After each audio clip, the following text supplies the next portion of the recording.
All right, so Pizzagate is the biggest scandal in the history of United States, without a doubt. And this is a worldwide scandal. It's not just United States, but we're at this moment just focusing on United States. And the amount of corruption and the amount of political involvement and money and involved in this child these satanic rituals is quite astounding. Now, many people have lost their lives investigating this, and long before it became called Pizzagate. Okay, you have to understand that the investigations into child abductions and the investigations into Satanism have gone back decades and decades. People like Ted Gunderson. And now we're going to look at Nancy Schaefer, who was the senator for Georgia. And she exposed the Child Protection Services.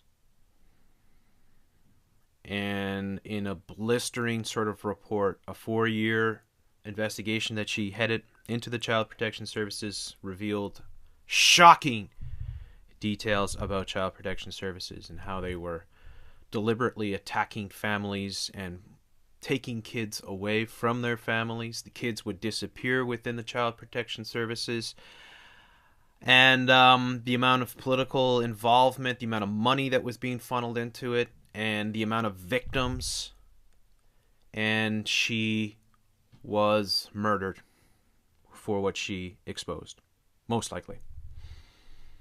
They claimed that her husband went nuts one night back in 2010, March of 2010, and that he shot her and killed himself afterwards. The truth about this is that this is the biggest scandal in the history of the United States. And the people that are behind this will do whatever it takes to try to censor or silence anybody who is exposing them.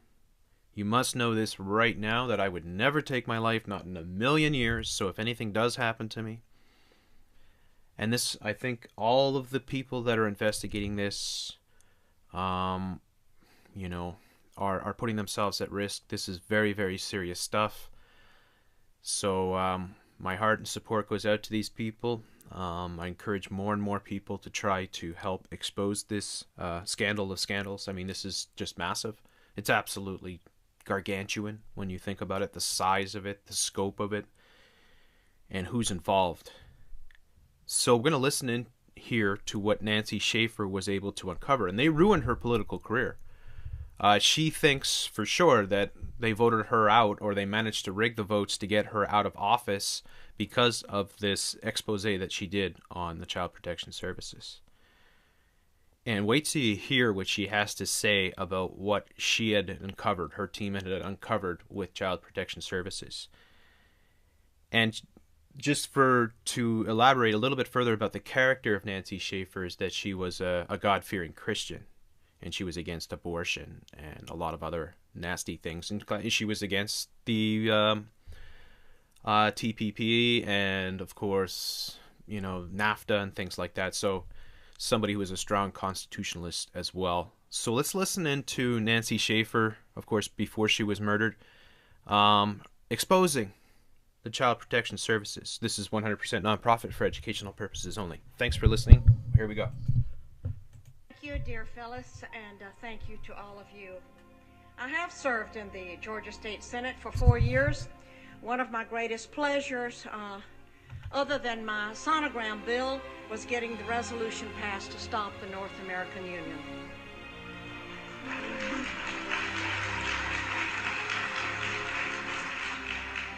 However, for 4 years, I have been confronted with families struggling to remove their children from the clutches of Child Protective Services. I wrote a scathing report last year on the corruption in Child Protective Services, and an update and copies are out on the table. During the last session of the Georgia General Assembly, I introduced Senate Bill 415 relating to juvenile proceedings, and copies of that bill are attached to the report on the tables.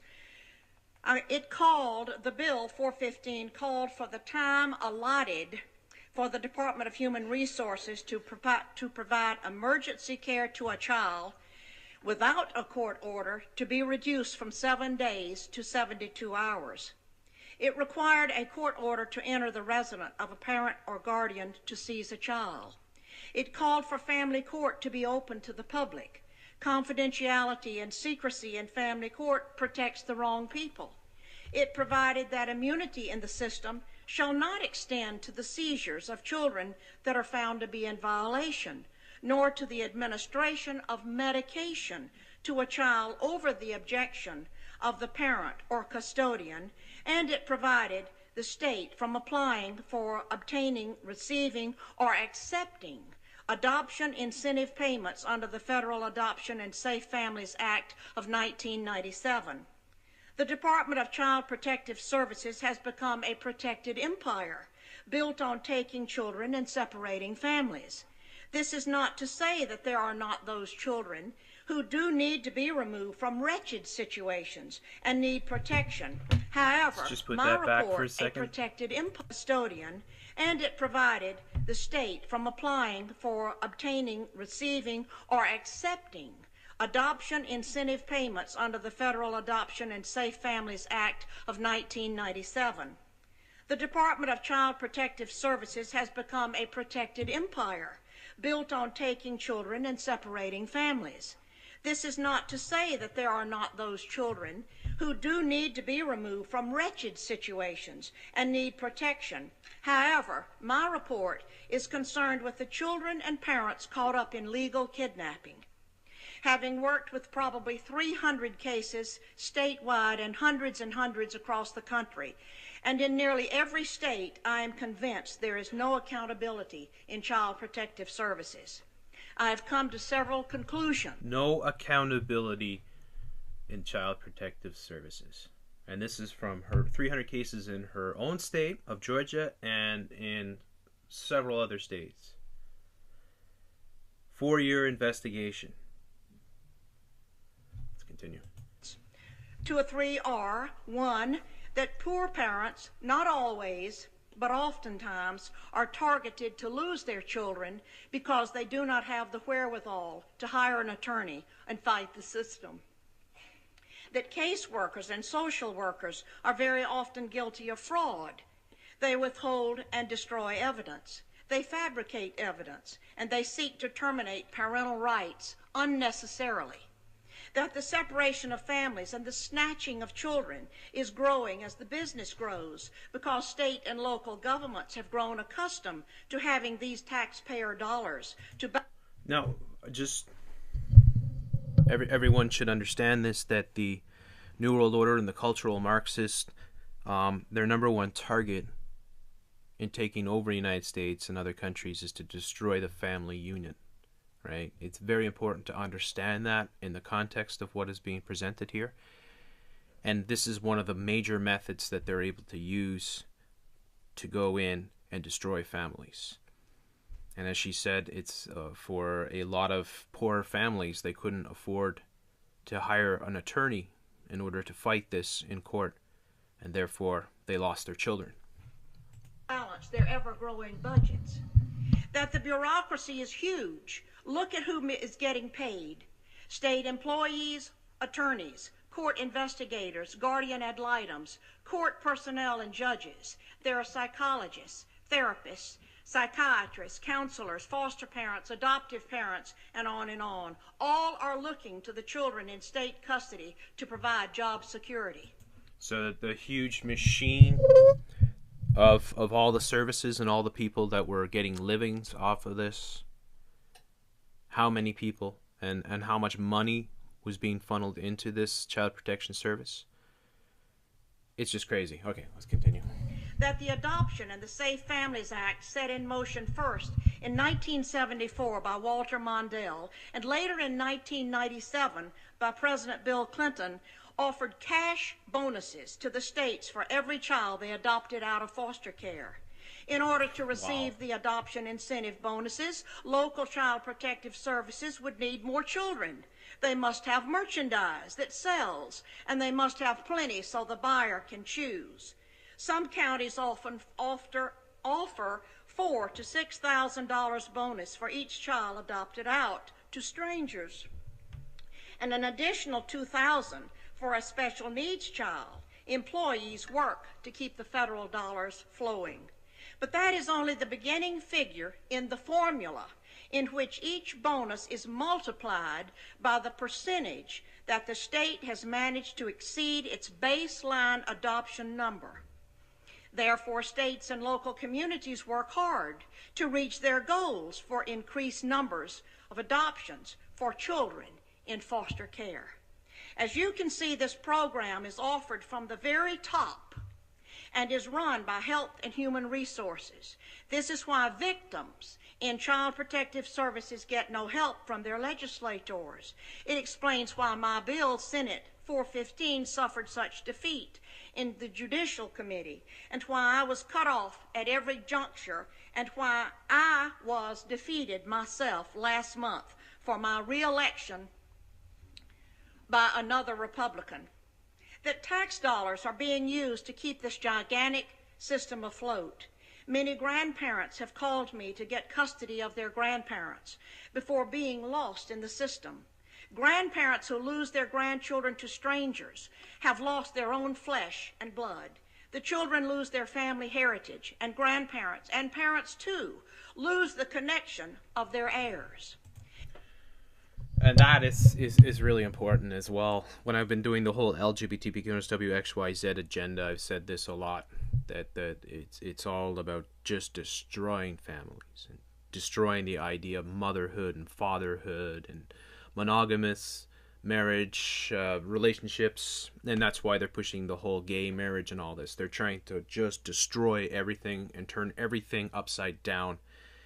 And the number one target, I mean, for the cultural Marxist, their number one target when they came over from Germany after being persecuted by the Nazis, and they established themselves in the Columbia University and other places, they went after the family nucleus. They thought that is what needs to be destroyed more than anything. And this is just another method that they're able to achieve this goal. It's pretty sinister. It gets worse, though. And that the National Center on Child Abuse and Neglect in 1998 reported that 6 times more children died in foster care than in the general public. 6 times more children died in foster care than in the general public. Just think about that. And that once removed to official safety, these children are far more likely to suffer abuse, including sexual molestation, than in the general population. There you go. So getting into the sexual abuse because of Child Protection Services, taking away these children from their families, often targeting poor families, and sticking them with foster parents who may or may not be Satanist or rapist or whatever you want to say, pedophiles. It's quite astonishing. Think what that number is today, 10 years later. 10 years later, you think of how much that's grown. Here are a couple of the recommendations on my list. Call for an independent audit of all state child protective services and for a federal congressional hearing on child protective services. Abolish the federal and state financial incentives that have turned child protective services into a business that separates families for money. See, that's it. I mean, the fact that they award people money when they're successful in extracting children from their families, how diabolical is that? I have witnessed such injustice and harm brought to so many families that I am not sure if reform of the system is even possible. Wow. The system cannot be trusted. It does not serve the people. It obliterates families and children simply because it has the power to do so. What I have said to you in these few minutes is that we must confront the fraud in Child Protective Services. Child Protective Services seizes children using the very system that is paid for by the taxpayer, who actually believes it is used to protect abused and neglected children. The bureaucracy of workers benefit financially by a system that converts children into cash while destroying their families and their lives. No child who emerges from the system can ever be sound or whole. Many disappear and never are ever heard from again. God will not disappear and never are ever heard from. System can ever be sound or whole. Many disappear and never are ever heard from again. Many disappear and are never ever heard from again. Now, Ted Gunderson has stated that he estimated that 50 to 60,000 sacrifices, satanic sacrifices a year, and over 4 million, this is way back 20 years ago, 4 million plus Satanists in the United States. And of course, with this, Child Protection Services, it's not just Satanists, it's not just the elites, but it's just the whole system itself. It's quite astonishing. It really is. God will not stand for what is happening to our children and our families. His heart beats for these children. He will lift up the downtrodden. What is happening in America regarding Child Protective Services is a criminal political phenomenon, and it must be brought to an end.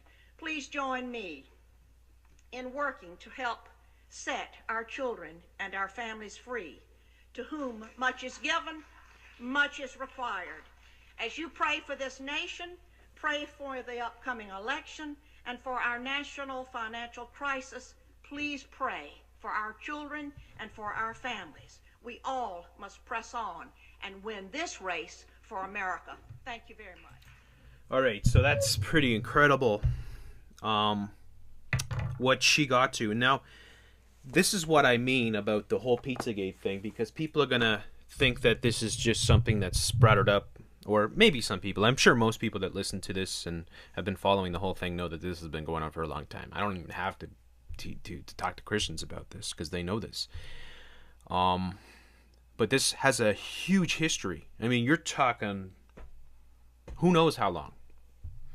And we get into Ted Gunderson in all his reports, his investigation for a decade into Satanism in California, and wow, how the business elite, the political elite, the entertainment elite were involved in these things. None of them ever were prosecuted. None of them ever went to jail. So what does that mean? It means there's more of them. And it means that they have consolidated their power to the point now where they're able to off the people that are exposing them over and over again. All right.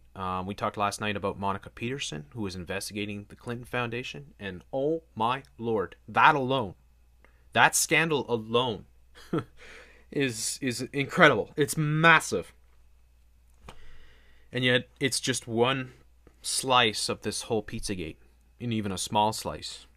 And that's what people have to understand. This involves Hollywood, it involves the White House, possibly the Pentagon, for sure. Yeah, I mean, it's going to involve political, business, corporate elite, banking elite, and Hollywood elite, entertainment, music industry elite who are involved in this. And this woman here, this courageous woman, Nancy Schaefer, tried to expose it. And she submitted this report that she spent 4 years working on. And then all of a sudden, she's dead. Brutally murdered.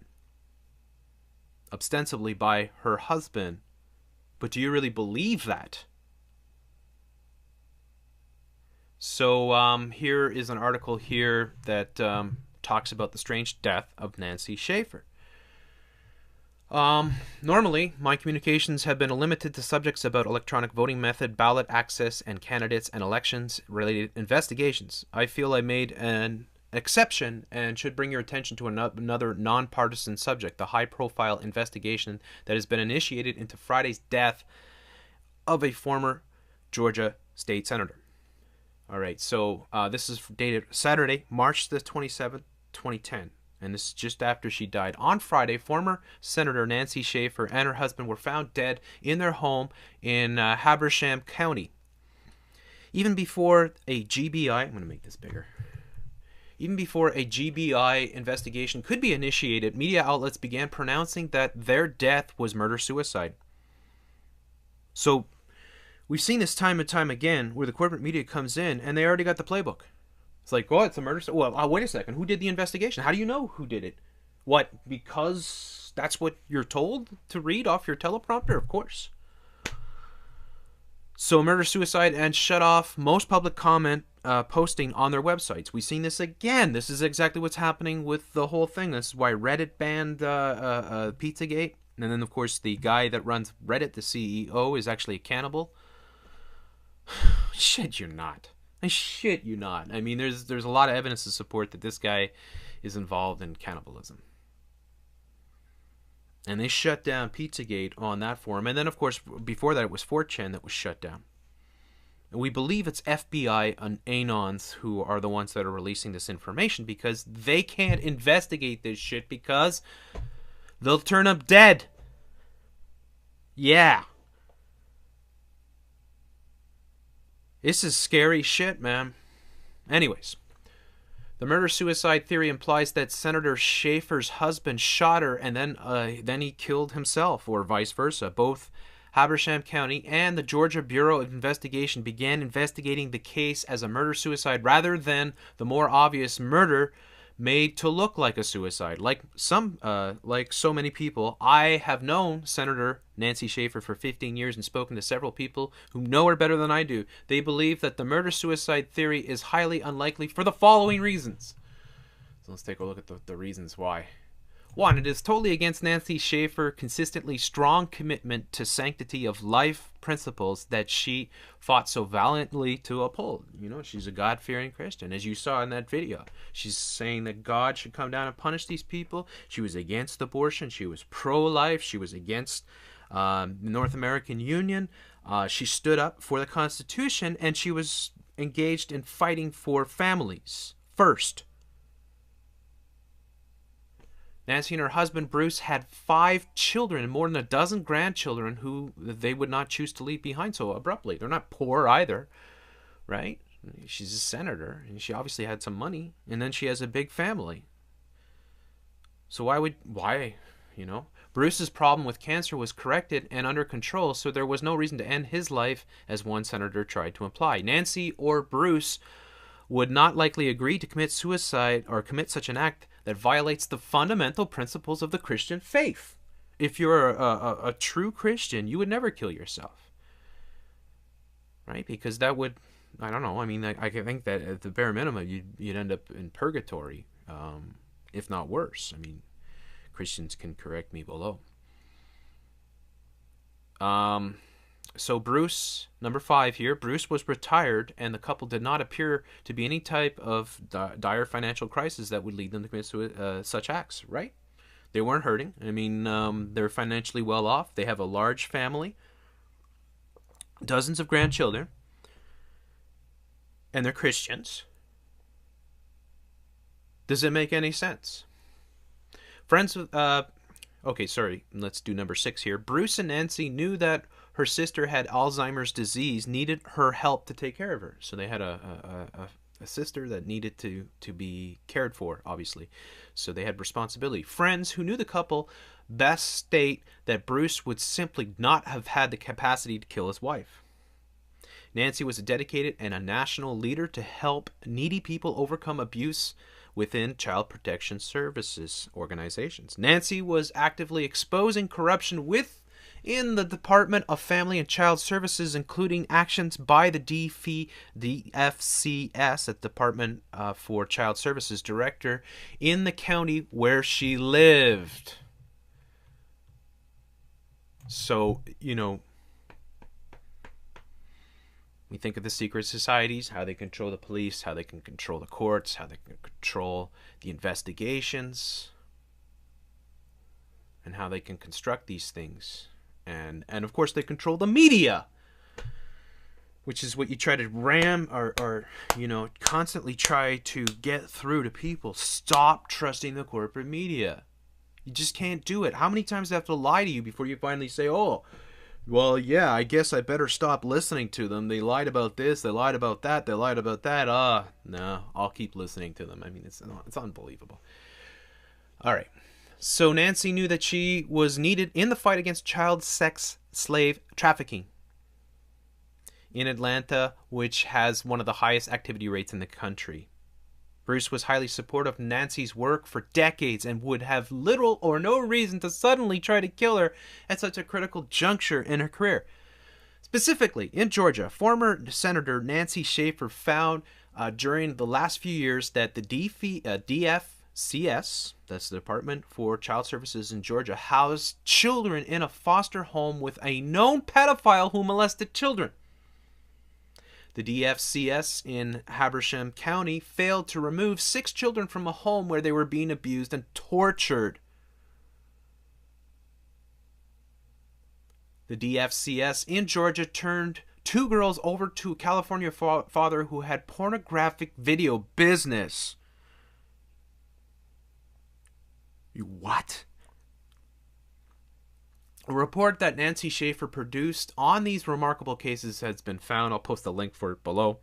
Nancy Schaefer was also extensively interviewed by talk show host Alex Jones about corruption in child protection services, A multi-part series of her interview and an Eagle Forum presentation can be found on YouTube.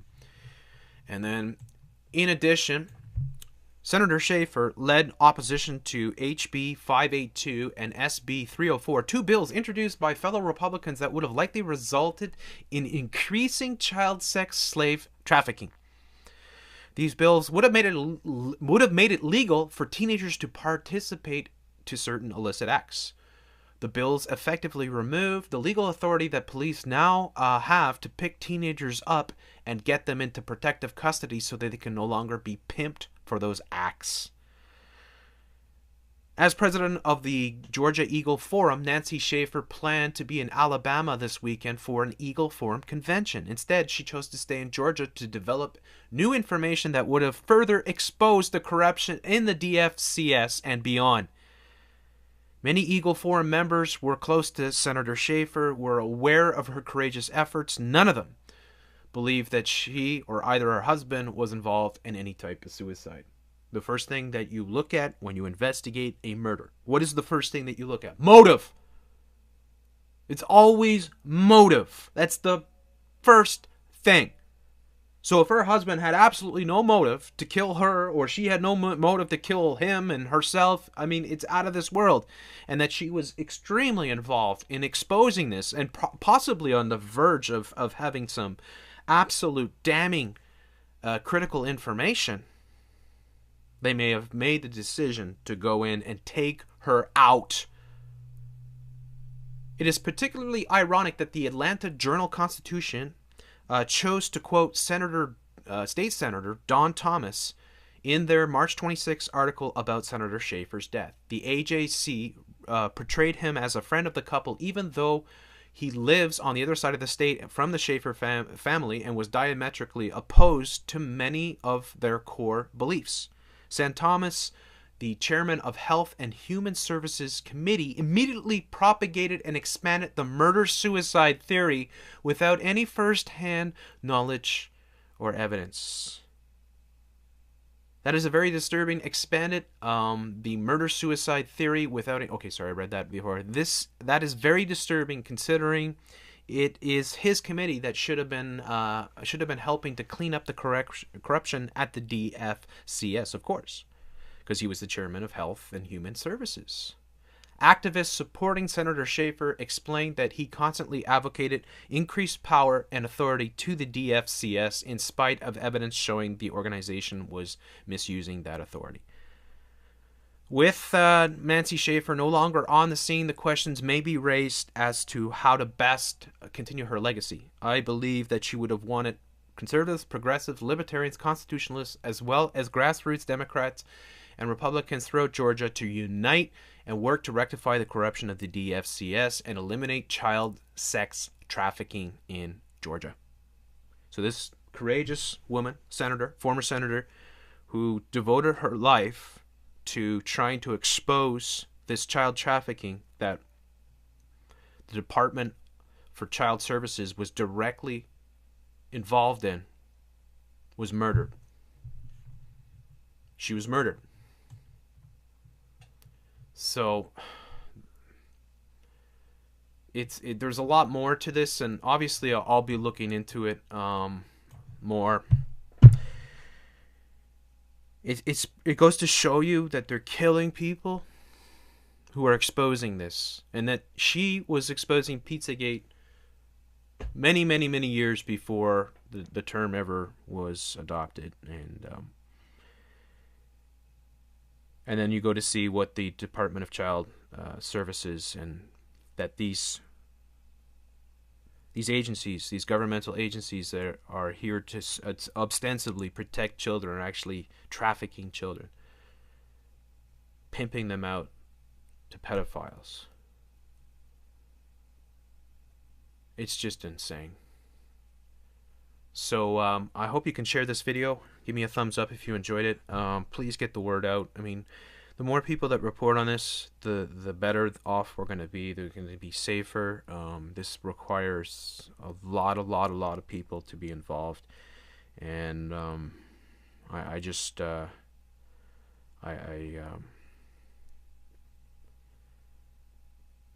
really scared about what is going on. It's just terrifying when you see, you know, the corruption and the satanic, you know, what they're doing to these kids. It's unfathomable.